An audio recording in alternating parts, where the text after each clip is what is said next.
Hello again, I'm Dave Apsley. I'm a forester and a natural resources specialist with Ohio State University Extension. Today I'm at Fairmont Cemetery in Jackson, Ohio, and I'd like to introduce you to sweetgum. Sweetgum is native to Ohio.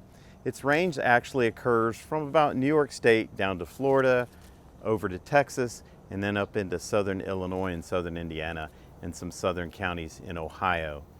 In Ohio, it actually occurs along the river from Meigs down to Clermont County and then up to Jackson and as far north as Greene County, but it's probably the most common in poorly drained flats in southwestern Ohio.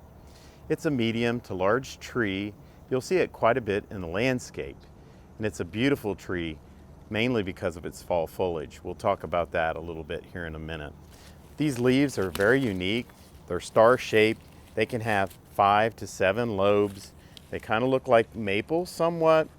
They'll have teeth along the edges, but these lobes are much narrower than most maple lobes. Again, they can have 5 to 7 of these lobes, and the veins are palmate. So all the veins intersect like the fingers on the palm of your hand.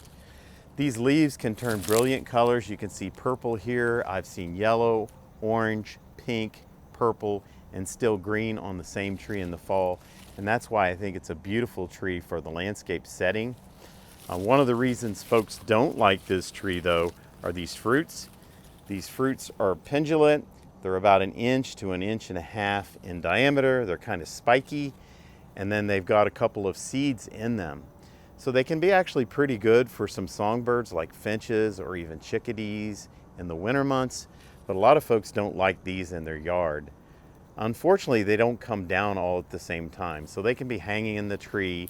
They mature in the fall, but they can be up in the tree for at least most of the winter. Some may make it all the way through the winter. So folks don't like these in their lawn necessarily, but if you've got an edge area or an area you don't mow or an area you're not walking through barefooted, you might consider planting sweetgum. Other characteristics are these twigs. They're kind of a yellowish brown twig. They've got a really large, kind of shiny bud at the tip. Sometimes it's a little bit sticky, and multiple bud scales are visible, but again, a big swollen bud, very shiny or glossy. And this one doesn't show it, but it can also have these quirky wing-like ridges along the twigs, which give it some interesting texture in the winter months. So lots of characteristics that make it a really neat tree for the landscape.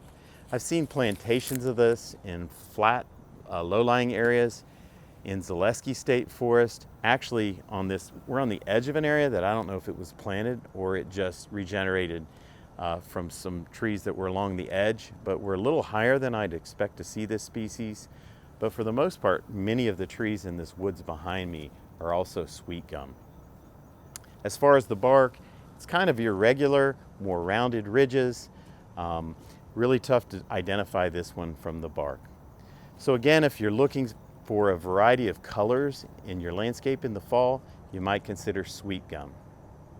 Thank you so much for your time, and please take at least part of your day to enjoy it in the woods.